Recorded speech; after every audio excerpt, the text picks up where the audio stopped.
Hola cafeños, we are Cafe con Leche Travels. My name is Travis. My name is David, and this week we want to give you two amazing hotel reviews in downtown Merida, Mexico. So let's go.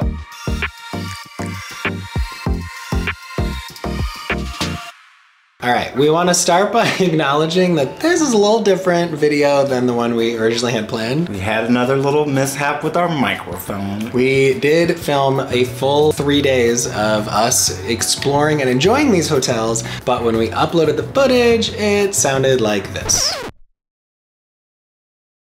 That was a very, very sad moment when we learned that had happened. But have no fear, we still have a ton of good footage, and the reason that we wanted to make this video in the first place is that so many people reach out to us and ask us for recommendations on where to stay when they come to Merida. Because the way that Merida is set up as a touristic city, there are obvious places that you can stay like Airbnb or vacation rentals or even the big chain hotel. But we wanted to find some local gems that would give you the whole Merida experience. And we did. So in this video, we're gonna show you two hotels, one that costs under $100 per night, the more budget-friendly option, and the second one that is a little more upscale, still very reasonable, but a little more of a refined experience.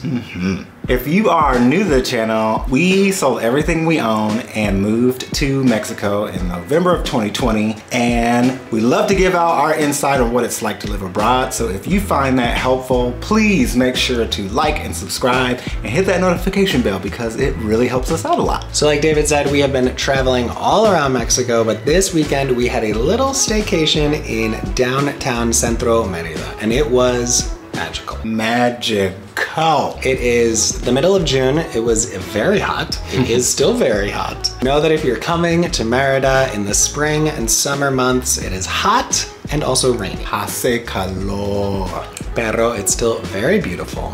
And so we were so excited to check into our first hotel, which is called Kuka y Naranjo.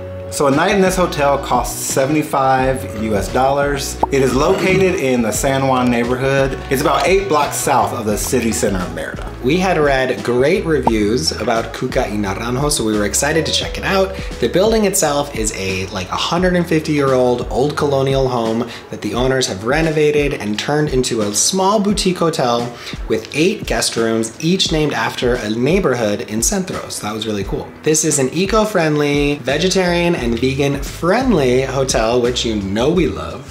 And the plants in this place, oh my goodness. The gardener here went off and every like nook and cranny is green and beautiful and super well kept, and just you really feel like you're in this oasis in the center of Merida. Check-in was a breeze. We were greeted with 2 Jamaica Agua del Dias, which was the water of the day. And if you've never had any Jamaica flavored anything, you need to, because it's like a berry, flowery taste. It is very, very good, and I love anything that's flavored Jamaica. After we checked in, Valerie, who was working the front desk, took us on a short tour, and after the lobby area is the living room area, and it's set up with very cool art, and there's a rock wall, which seems kind of unassuming, and we actually had seen these in some other Yucatecan homes and spaces and never really thought anything about it, but come to find out, these walls, they help absorb the humidity in these spaces. So who knew? We believe that this dates all the way back to Mayan architecture, so it explains why so many homes down in Centro are still super cool even when it's 100 degrees out and they keep in the air conditioning and the cool air. It is highly necessary and also nice to look at. Yeah, and you can feel that while you're in that space. It wasn't hot at all. So that was the living room area. There was a record player playing old records, so that was a cool ambiance to walk into. And right next to that is the dining room area that's set up to look like almost like an old library, but it's set up where there's a free breakfast included. Right next to the pool, they have their own on-site compost, which is incredible and kind of mind-blowing, but they use that to fertilize their garden, which then they use in the kitchen. So it all kind of has that recycle, reuse atmosphere, and we love that. Our suite was upstairs and it was sweet. When you walked in, the room had a hammock already up, which was awesome. A king bed that was super comfy, not too firm, not too soft, just right. Everything in the room was super clean. There was great air conditioning, and then our suite did have a terrace attached, which was huge. Yeah. And had more furniture and just another place to like chill, relax, and hang out. And it also was very quiet. There was no loud street noises or anything that would keep you up at night as well. Yeah.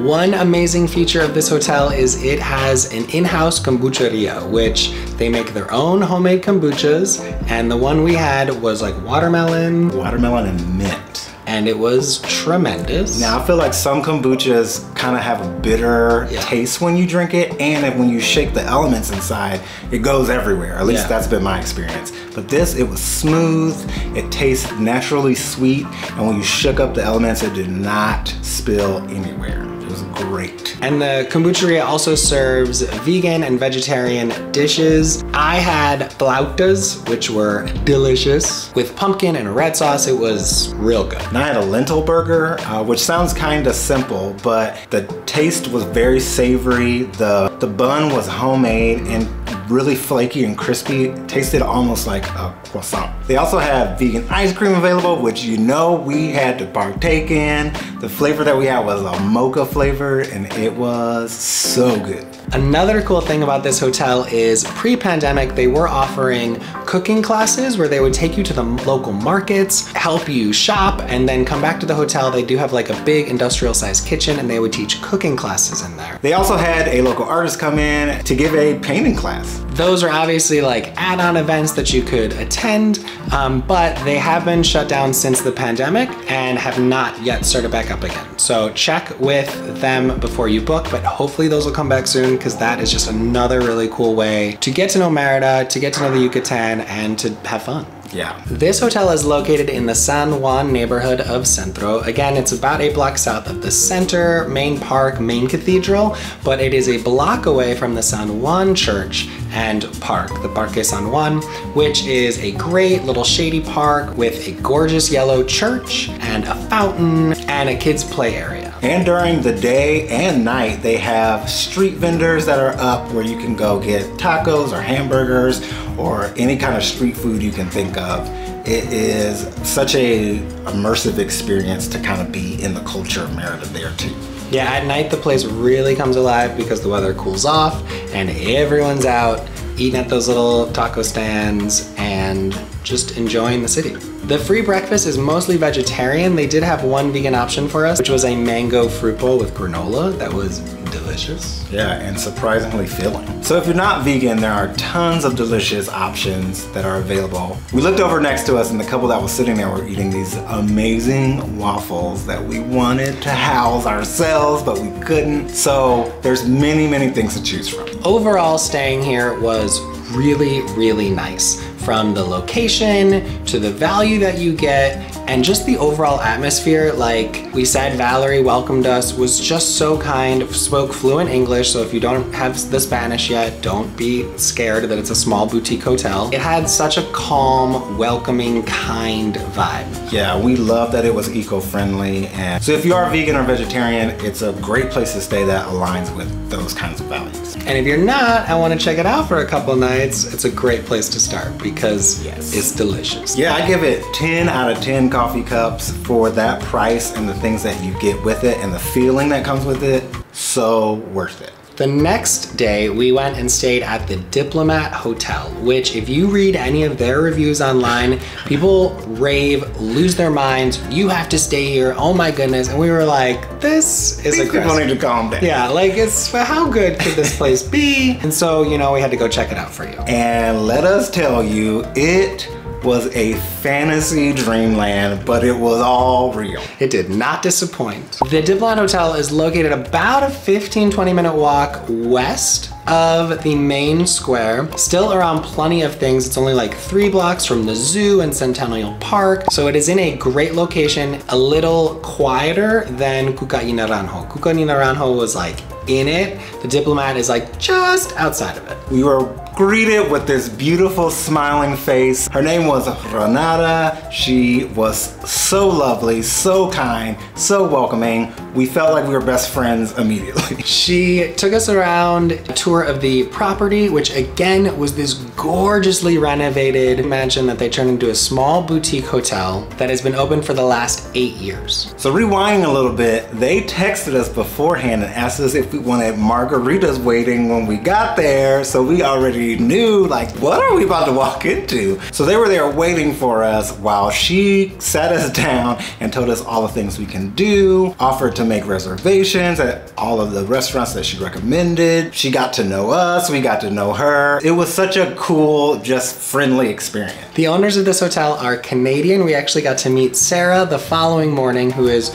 so nice, and she shared with us a bit of her story, how she came to Merida, kind of their mission with opening the Diplomat, and told us a little bit more about the property and what it looked like before they turned it into the beautiful, beautiful hotel that it is now. One of the coolest things is they have something called the Honesty Shop. So Sarah and her husband have traveled all around the world and all over Mexico, and when they find something that they like, some earrings, a candle, a soap, something cool, they buy a bunch, bring it back, and sell them in this Honesty Shop that's like kind of right in the lobby. And if you like something, you take it, just send her a text and say, hey, I took those green earrings, and they'll just add it to your bill. So there's no friction there, and it's great. After walking through the shop, right next to it is the bar area that's outside as well, and it was kind of the same line of thinking. It was called the Honesty Bar. They had local beer, non-alcoholic drinks, wine, bottles of water, and in that you just kind of take what you need. There's a clipboard setting on the counter there, and you just write down what you took, and then they add it to your bill at the end of the stay. The property again was like gorgeously landscaped with all these beautiful plants and flowers and palm trees everywhere,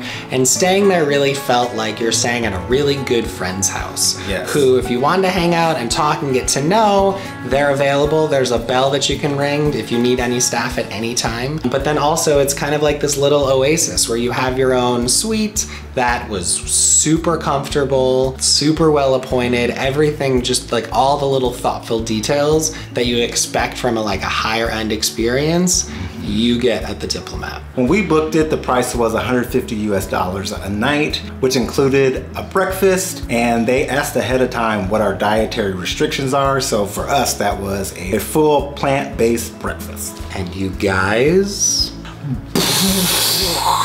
they made homemade bagels, tofu that was had a smokiness to it. They explained it all. We were just too excited to pay attention to the details. Sarah was so kind though, taking us through it.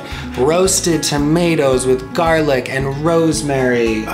3 types of salsas, from sweet to spicy. Homemade vegan cream cheese to put on the bagels. And then a full juice bar with vanilla bean and mango fresh juice, orange juice, and champagne if you wanted to make mimosas, full coffee bar, full tea bar. What in the world? Just the works. And we're so disappointed that the mic didn't work for these shots, because you would have just heard us groaning and moaning and screaming at Sarah about how good everything was here. Yeah. It was just way more than you would expect at any hotel breakfast. Yeah, because there were 2 professional chefs on site, so it was the best of the best. And you could just tell the love and the care that really goes into everything that's at this hotel and at this property. Yeah. They just take pride and are so joyful in everything. Every staff member was so kind and welcoming and inviting, and the space itself was just, we didn't want to leave. We were Renata was oh, you guys live in Merida? And I was we live here now. Yeah. This is where we live. We're not going home. Yeah, I mean, and like you said, it did feel like you were at a friend who you knew had moved to Mexico, and they just were whatever you need, this place is yours.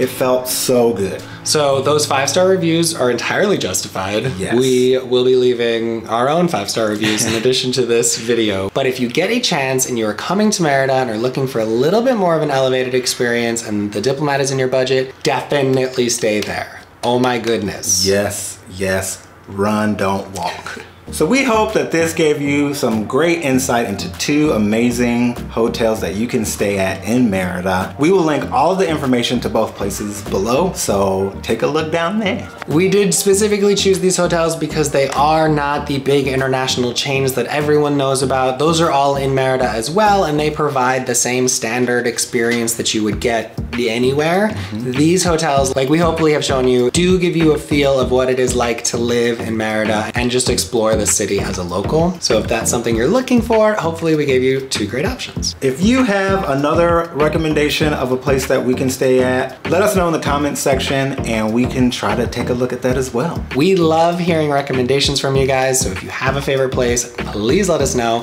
If you own a place in Merida and you want us to check us out, please send us an email. Don't leave that in the comments. But we will definitely try to stop by. That's info@cafeconlechetravels.com. We come out with new videos every Thursday, so make sure that you're subscribed to check out the next adventure. Here comes our tagline. Hasta luego. We'll see you next time when the mic is working.